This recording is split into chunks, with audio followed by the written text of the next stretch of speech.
Do not move on to the next thing yet. Stay still where you are for a few moments longer. Some of the greatest turns in a life do not begin with thunder. They begin with one small decision: to stop, to grow quiet, and to listen. You were already reaching for the next task when my voice reached you instead. That is not an accident, and neither are you. I am the one who made you, and I am speaking now. Not from a distance. Close enough to be heard over the noise you have been carrying. I have something to tell you plainly, and I want you to hear it before another hour passes. What you have been asking me for is no longer somewhere out ahead of you. It has been released. It is near.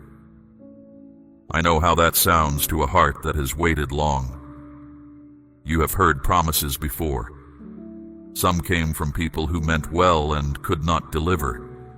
Some came from your own hope, dressed up to keep you going one more month. This is neither. This is my word, and my word does not need your circumstances to agree with it before it works. Think of how a shepherd moves. He does not wait for the flock to be in danger before he acts. He walks the path first. He knows where the water stands still and clean long before the sheep are thirsty. He sees the gap in the wall and stands in it. That is how I have gone before you. The road you will walk this month, I have already walked. The turn that worries you, I have already stood in. You have prayed in rooms where no one else heard a sound, late with the lights off, in words that came out broken and half-finished. You have prayed in the middle of ordinary hours, too, while your hands were busy and your face gave nothing away. I heard the words. I also heard what sat underneath them, the part you could not say out loud. Nothing you brought me was lost in the sending. Here is something I understand about you.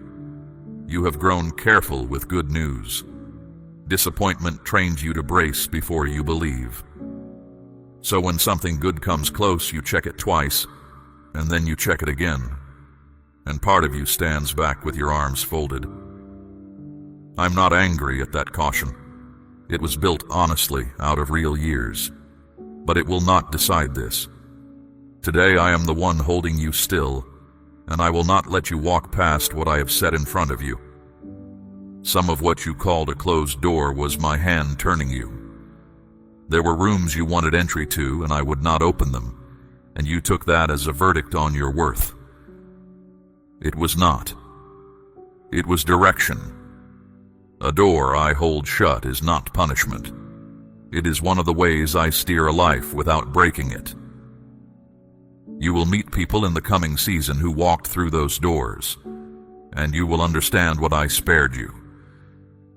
You have asked me many times why it did not come sooner. I will tell you honestly.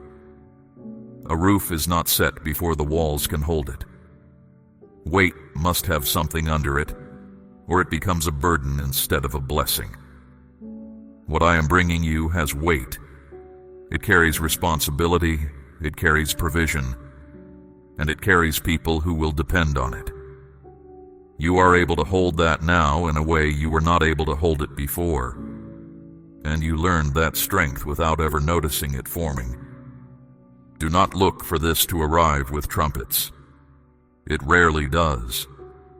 It will look like a word from someone who had no idea what you were carrying. It will look like a name coming back to you at the right hour. It will look like a door opening before you have finished deciding whether to knock, and a quiet in your chest where the churning used to be. These are not small things dressed up as signs. They are the shape my work usually takes. Your part in this is smaller than you fear and steadier than you think. You do not have to chase what I am already carrying toward you. You do not have to build a case for why you deserve it. Stay awake. Stay honest with me. Move when I say move and rest when I say rest. That is the whole of it.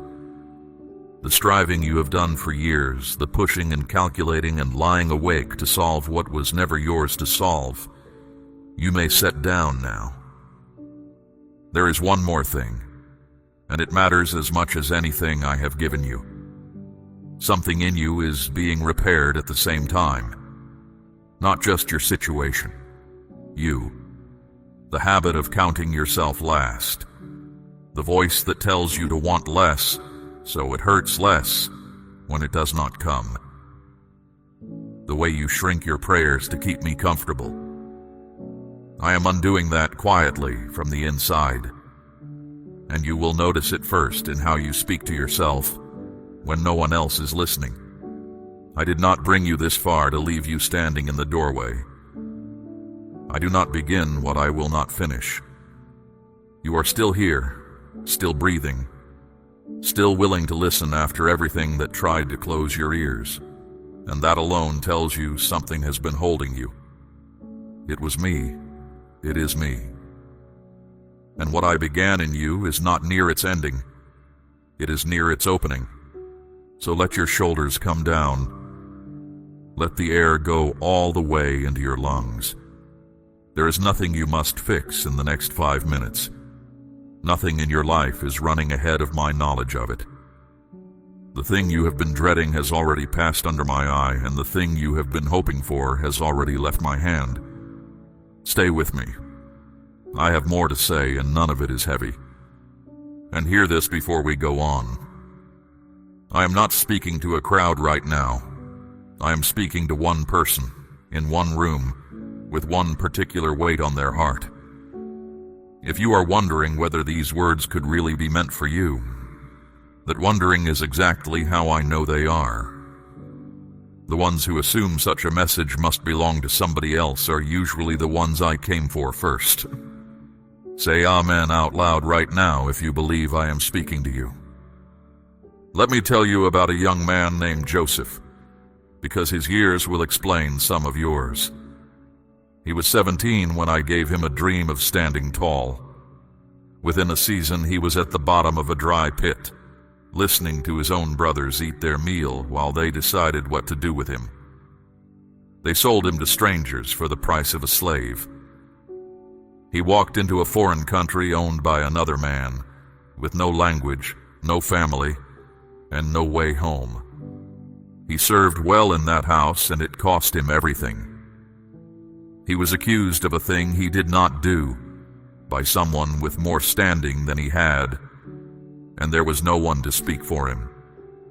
So he went into a prison cell. He helped a man there, a servant of the king, and asked only to be remembered. That man walked out free and forgot him. 2 more years passed in the dark before anyone said Joseph's name in the palace. I want you to notice what I am not saying. I am not telling you that his years in that cell were pleasant or fair, or that he should have been grateful for the pit. They were not fair. He wept in that place. What I am telling you is this: the forgetting did not last, the lie did not stand, and the pit did not get the final word. When the day came, he walked out of that cell and stood before the throne of the land before sundown. Years of waiting, undone in an afternoon. Understand what that means for you. I do not need a long runway to change a life. I only need the hour to arrive. Everything that must be true for your turn is already true except the timing. And the timing is mine, and it is not far. Do not measure my speed by how slow the last decade felt. I move like the weather turns, slowly, slowly, and then all at once. There was another man, Daniel, who prayed with his heart torn open and heard nothing back. 3 full weeks he waited. He ate plainly, he stayed on his knees, and heaven seemed shut over him. When the answer finally came, he was told something that changed how he understood every silence afterward. His words had been heard on the very first day. The reply had left the moment he asked. What he had called delay had been a journey he could not see, through resistance he did not know existed. So hear this carefully. There is a difference between silence and absence, and you have been treating them as the same thing. My quiet has never meant my leaving. When you heard nothing, I was not deciding whether to help you.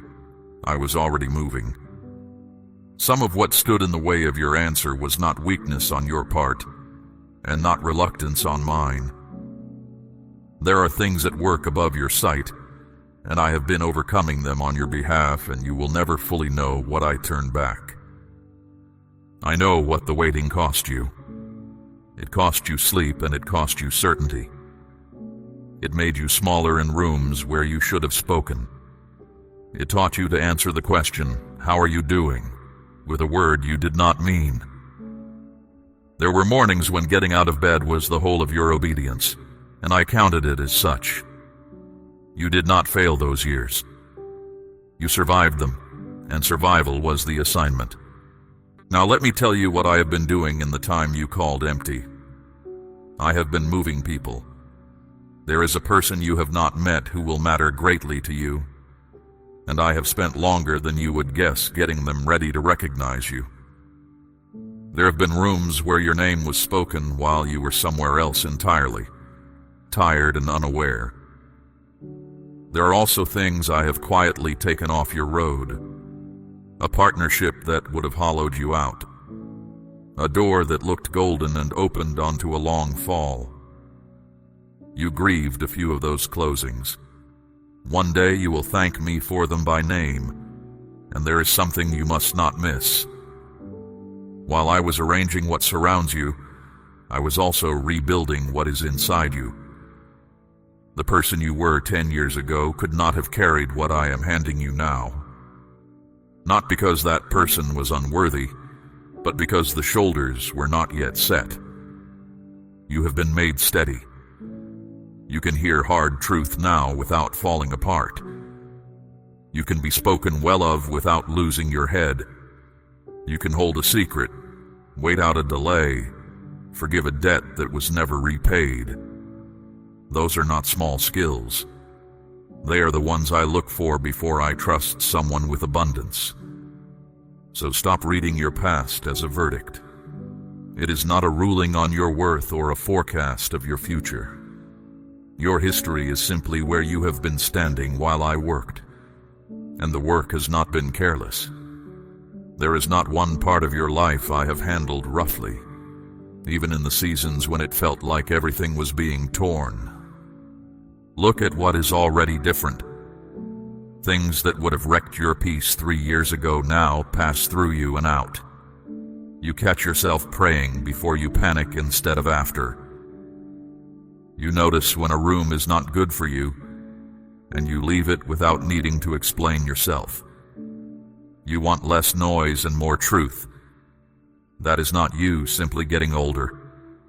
That is me, working from the inside out. And it is the surest evidence that what I promised you is close. And notice who has stayed near you. Some people left when your season got long, and their leaving told you the truth about what they were there for. But a few remained. Someone still asks after you. Someone still brings your name to me in their own prayers, quietly, without telling you. I placed those people. Guard them, thank them, and let them see what I am about to do.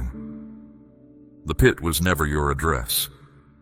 The cell was never your name.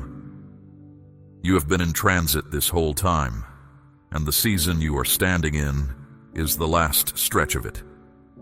Lift your eyes from your feet. The road is about to widen. If you trust me with what you cannot yet see, let me hear it from you now. Amen.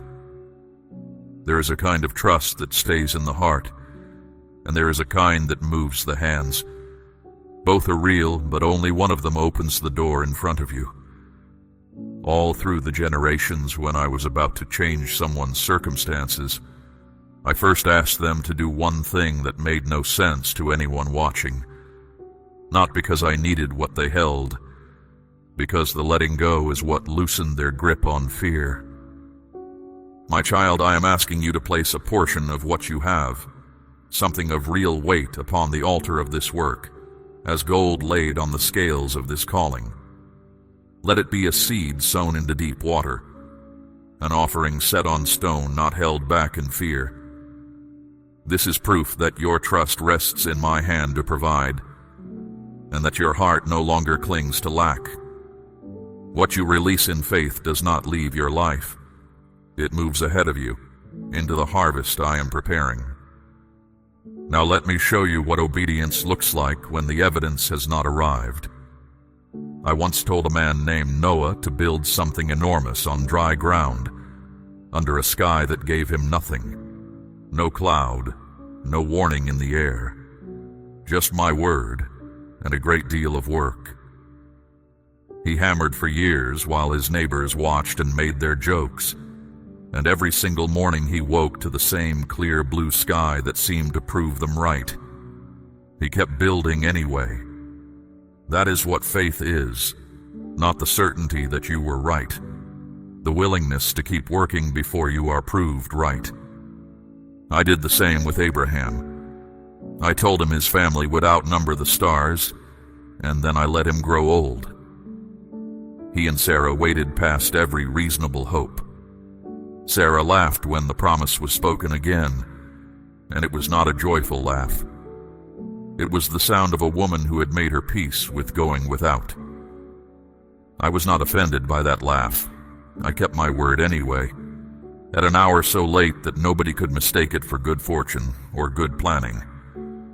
When it finally came, no one could say it was anything but me. That is often why my timing looks strange to you. If your answer arrived early, you would credit your own cleverness, and so would everyone else. When it arrives at my hour, in my way, you will know exactly whose hand it came from, and you will never be able to be talked out of that knowledge again. I also want to teach you how I like to give. When I fed a whole nation in a wilderness, I did not deliver a year's supply at once. I sent enough each morning for that day, and I asked them to come back tomorrow. Some of them hated that. They tried to store extra, and it spoiled by nightfall. It was not cruelty, it was closeness. I wanted them at my door daily, not once a season. If your provision has been coming to you in exactly this manner day by day, just enough, do not read it as my stinginess. Read it as my nearness. You have been carrying a worry you have never said out loud, and you have been solving it alone in your head at 2 a.m, over and over, arriving nowhere. I want it. Hand it to me. Not the polished version you present to others, the real one with the numbers and the names and the fear attached. I am not shocked by any of it. I have never once looked at a person's honest trouble and thought less of them. Look at how I keep the world. The birds do not plant. They do not store. They do not calculate. And they are fed. The wildflowers on a hillside are dressed better than kings, and they never labored a day for it, and most of them are seen by no one but me. If I take that much care over what lasts a season, consider how carefully I am holding a life I made to last forever. I know your worry is not only for yourself. Half of it is for the ones you love, the ones you carry in prayer without telling them. You have lain awake for them. You have wondered whether you have failed them, whether you gave them enough of what they needed. Bring them to me by name. I love them too, and I have loved them longer, and I am at work in their lives in places you are not permitted to see. Your prayers for them have not fallen to the ground. They are already ahead of them on the road. And hear me on this, because it is where you accuse yourself most. You are not behind. There is no schedule you have missed. The comparison you keep making between where you are and where you assumed you would be by now is not a measurement I recognize. I have never once compared you to anyone. I do not run one race with many people in it. I run one road with each person, and yours has been walked with more courage than you give yourself credit for. Let me also settle something about your worth, since it has been unsettled for years. You did not earn your place with me by performing well, and you cannot lose it by performing badly. My love for you is not a wage. It is not adjusted by your weak. On your strongest days, I am not more pleased with you than I am right now, and on your worst days, I do not step back and wait for you to become presentable. That is not the kind of father I am. So set down the ledger you keep on yourself, the one where you record every failure in ink and every good thing in pencil. I keep no such record. What is written over your name in my house is not a list of your mistakes. It is my word about who you are and what you are about to walk into. Something is turning.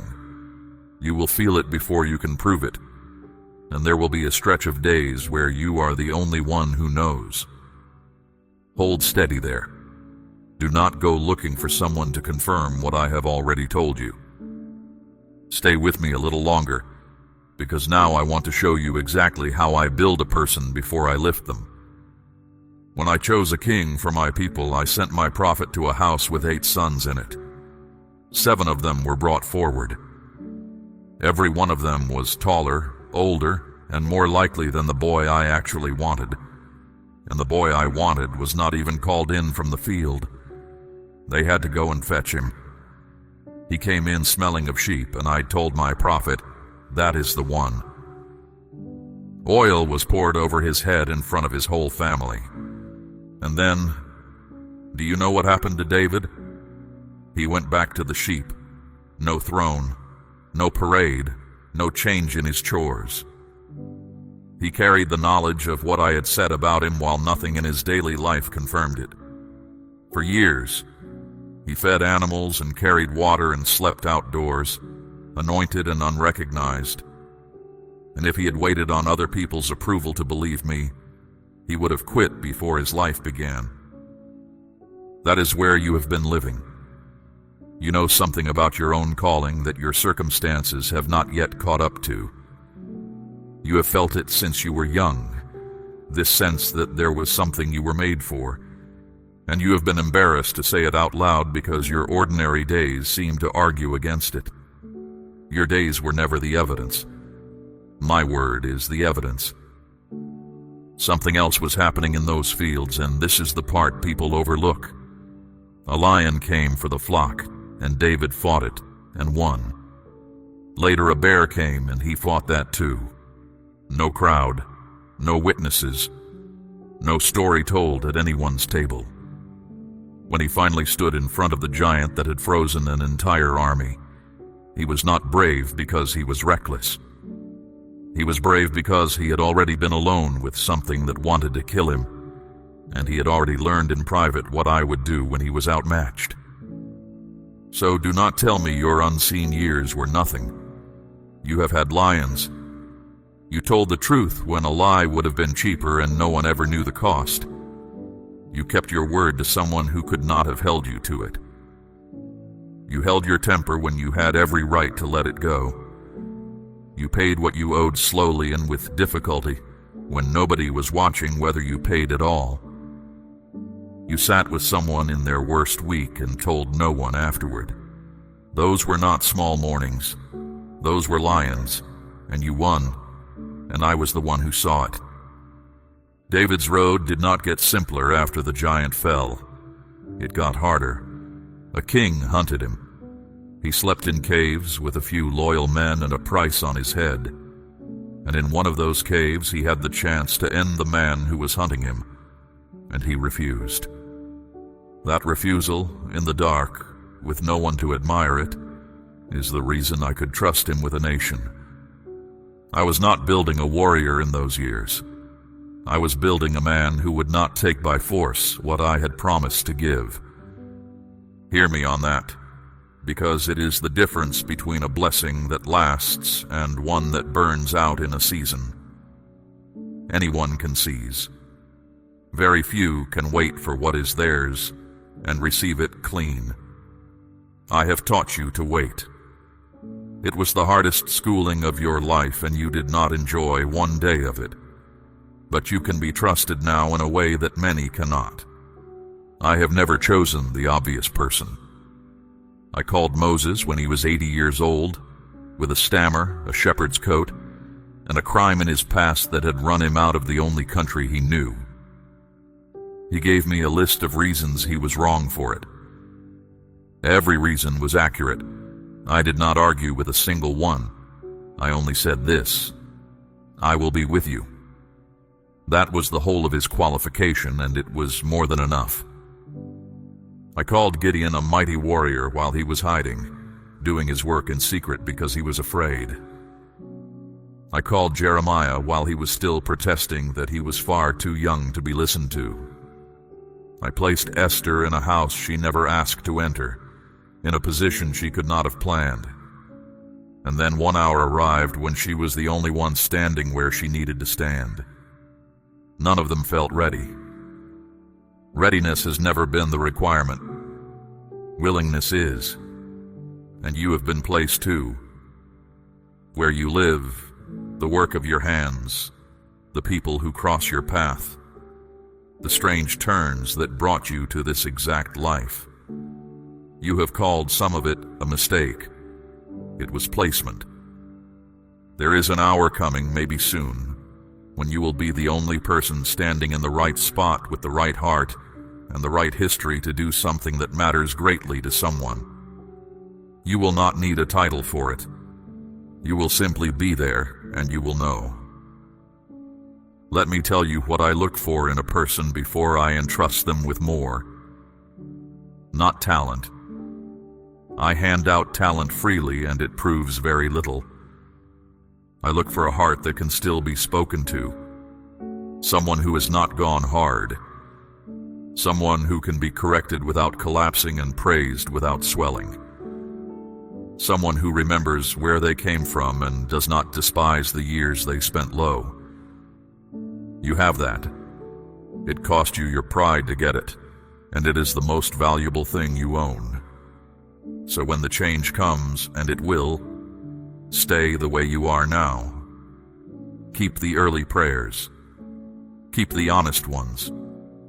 Keep the friends who knew you before. Do not build your life so full that there is no quiet left for my voice, because it was the quiet that got you here. I am about to increase what you carry. I have no intention of losing you inside it.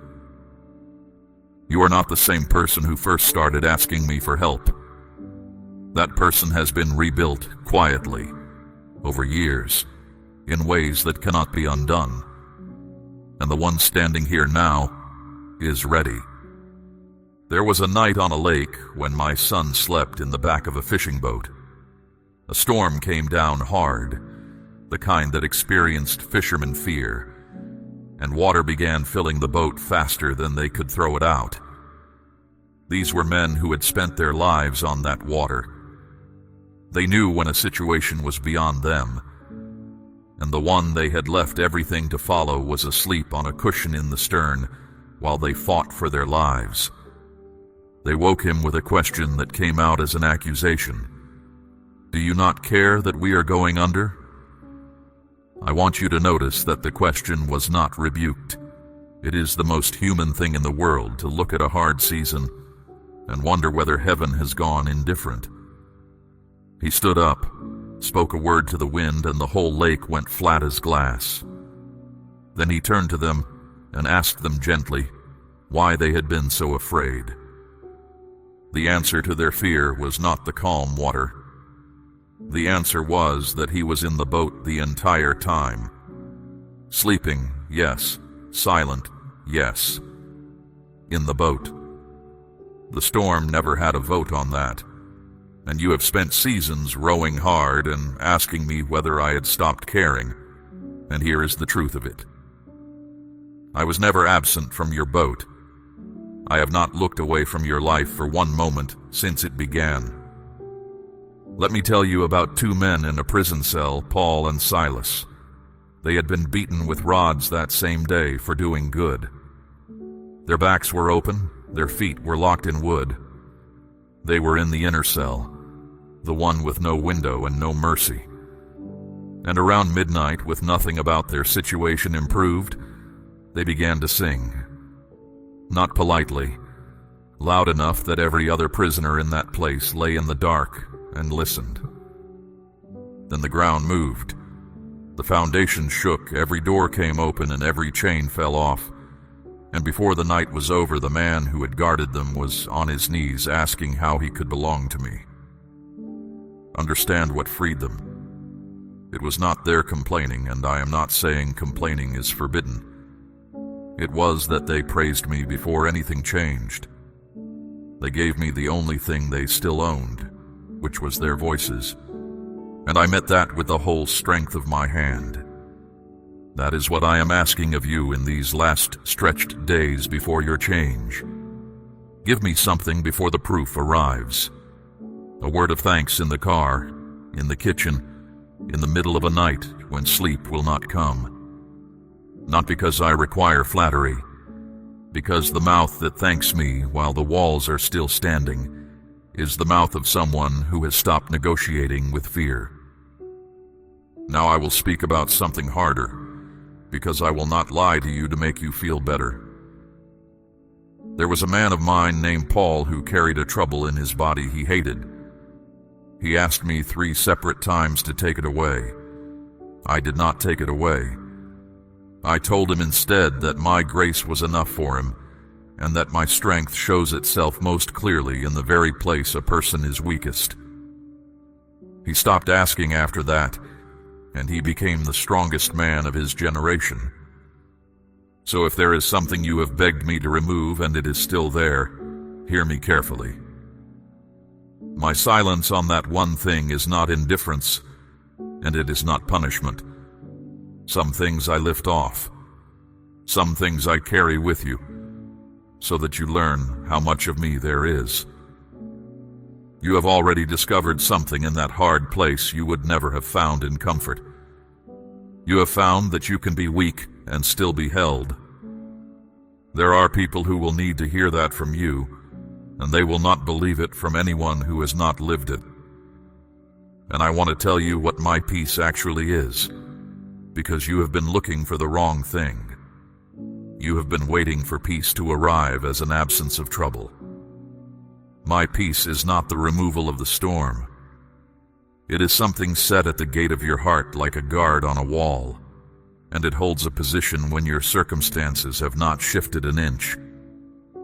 It is why you can walk out of a difficult conversation steady.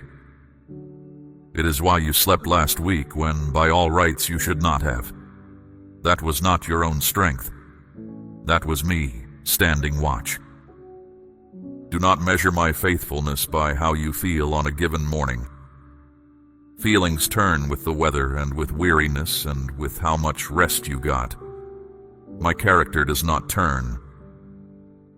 What I promised you when you were full of faith is exactly as true on the day you can barely pray. I have not changed my mind about you during any of your low weeks. There is also protection over your life that you cannot see and cannot count. Not every danger that came toward you got through.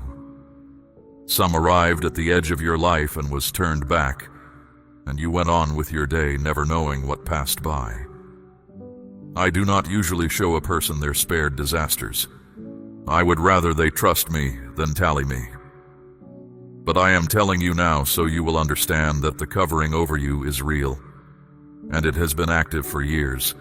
Some of what I have been doing looks like loss from where you stand. Certain people are not as close to you as they were. Some doors you were counting on went quiet. Certain things you enjoyed no longer hold you the way they did. That is not decline. I am clearing ground. You cannot build what I am building with everything from the old season still lying across the site. What I remove because it will not survive where you are going, and I would rather you lose it now than have it fail you later. Your strength is not gone. It has been moved. It used to sit in your ability to manage everything and predict everything and hold everything together on your own. Now it sits in me, which is a far better place for it, because I do not get tired, and I do not run out, and I never once have to guess what to do next. Declare your Amen now if you know I have been with you all along. You have asked me for a map, and I keep handing you a lamp. I know that frustrates you. A map would let you see the whole road, every turn, every bridge, and how it ends. A lamp shows you the ground directly in front of your feet and nothing else. But a lamp requires you to keep walking beside the one who carries it, and that is precisely what I want. Not your independence, your company. So here is how it will go. You will get enough light for the next step, and when you take that step, you will get enough for the one after it. You have called that unfair on several occasions.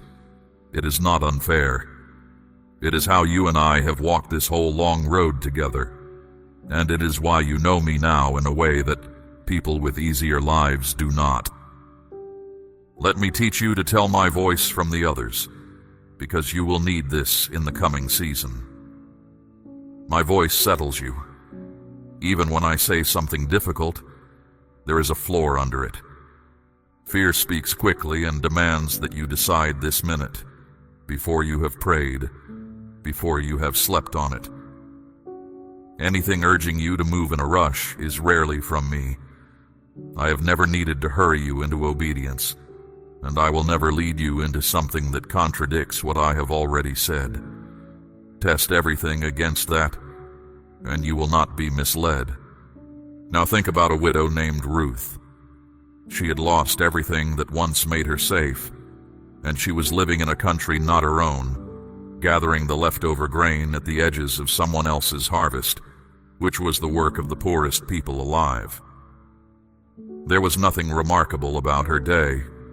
She was simply bent over in the heat, doing what had to be done, and the field she was working belonged to the one man who could restore her family's future. She did not engineer that. She kept working, and I did the placing. That is worth holding on to. You have wondered whether your ordinary days count for anything, whether the small faithful things you do add up to a life of any weight. They do. The work of your hands, the care you give people who never thank you, the standard you keep when cutting corners would be simpler. You are gathering at the edge of a field, and you have no idea whose field it is. There was also a fisherman named Peter, who had worked an entire night and caught nothing. Empty nets, aching arms, the whole night wasted. Then he was told to go back out and let the nets down one more time, in deep water, in the wrong part of the day by someone who was not a fisherman. Everything he knew from experience said it was pointless. He did it anyway, and what came up nearly broke his nets and almost sank 2 boats. I may ask the same of you. One more attempt at the thing you have already tried and failed. One more conversation you have decided is closed. One more day of showing up somewhere that has produced nothing. Do not assume you know the outcome because you know the history. The attempt after the last reasonable attempt is very often mine. And your faith does not have to be large. My son said faith the size of a mustard seed is enough to move a mountain, and he meant it. A small amount in a great hand is worth more than a great amount in a small one. So if all you have today is a thin thread of belief that has survived a lot of hard years, bring it. I am not looking for a strong performance out of you. I am looking for a hand held out. Keep planting. A harvest is not late simply because you cannot see it above the soil. Every kind word you sowed, every truth you told at cost to yourself, every quiet act of mercy that no one recorded, is in the ground and growing. The one who does not give up will reap in the proper season. I have never once broken that arrangement. Here is something practical I want you to do, and I mean actually do it.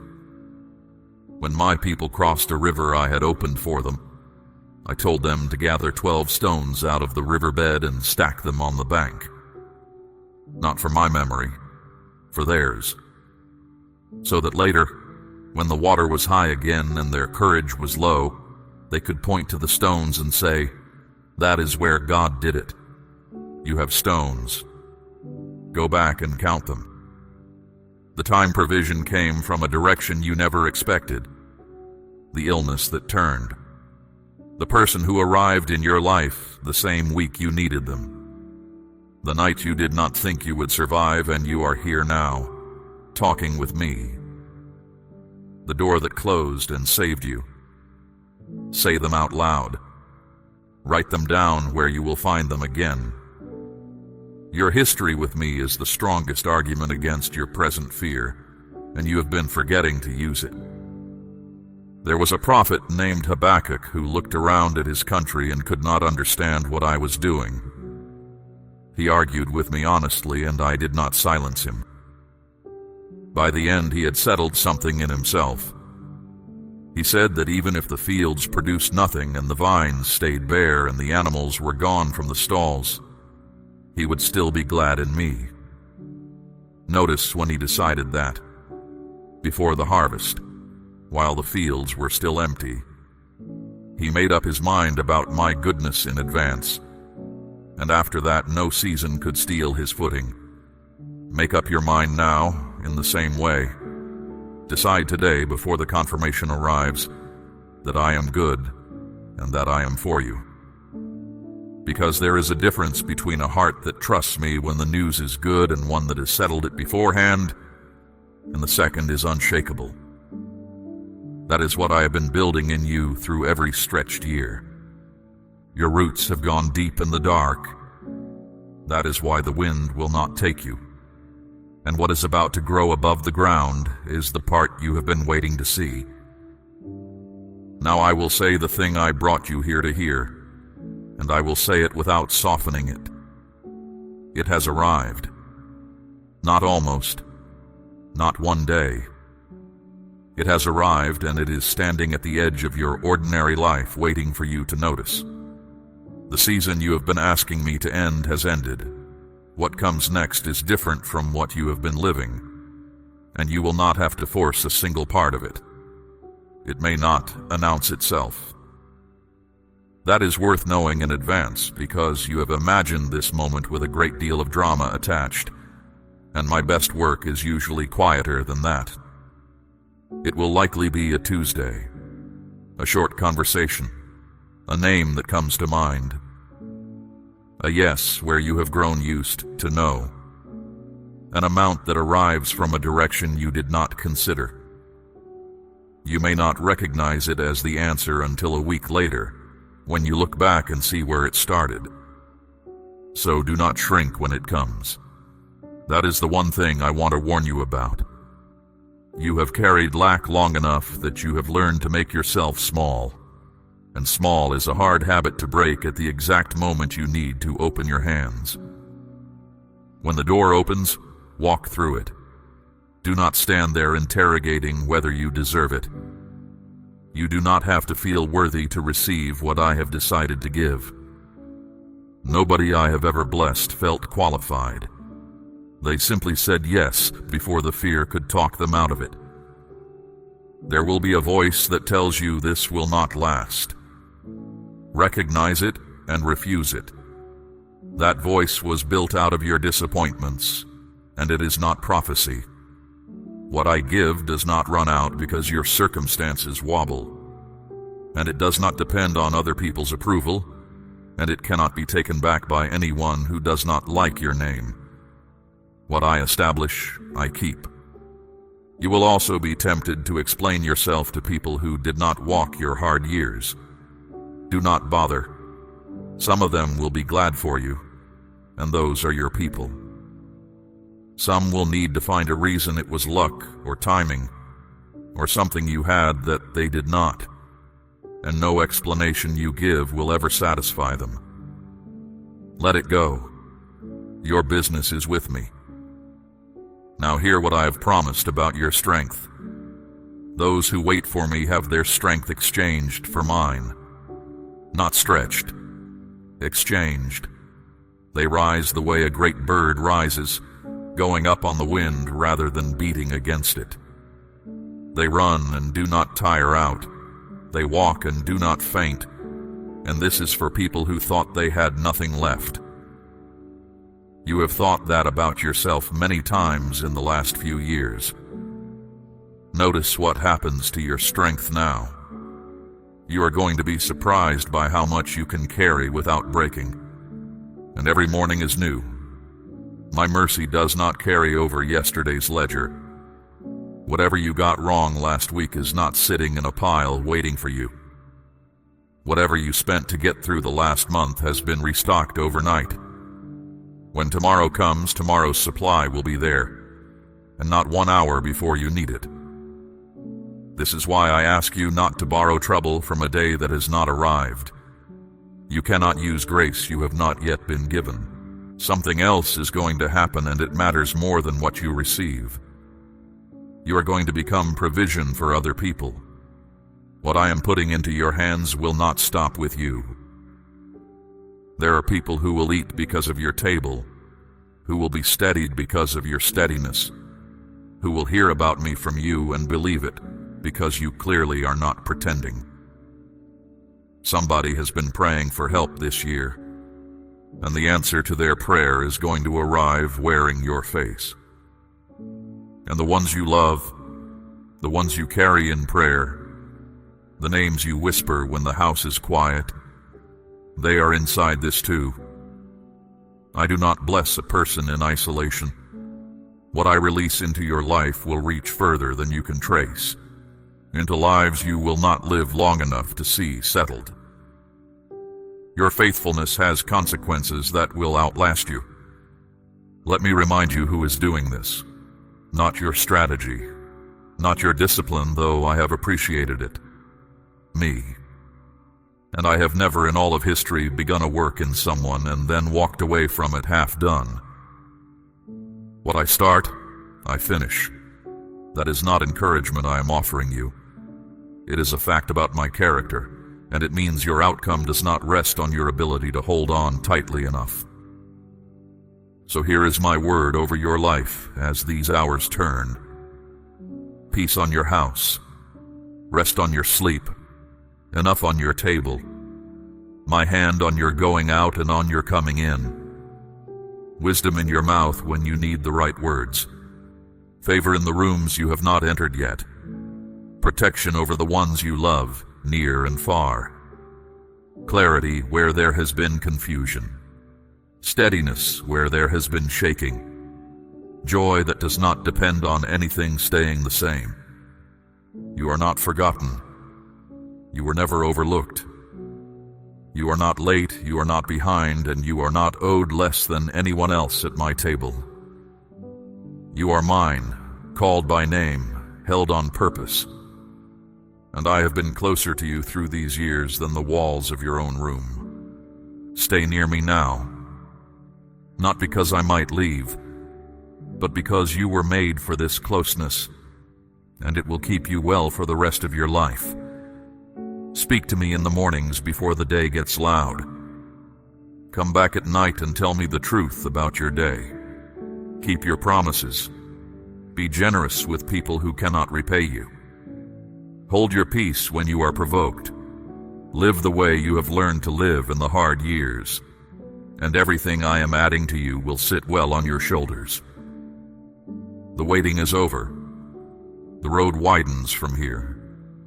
Walk it with your head up, because the one who made the whole earth has been walking it beside you the entire time, and there is nothing ahead of you that I have not already been through. Seal this with your own voice now. Say Amen and receive everything I have spoken over you. We run on viewer support only. For exclusive member-only content, scan the QR or see the pinned comment. God bless you.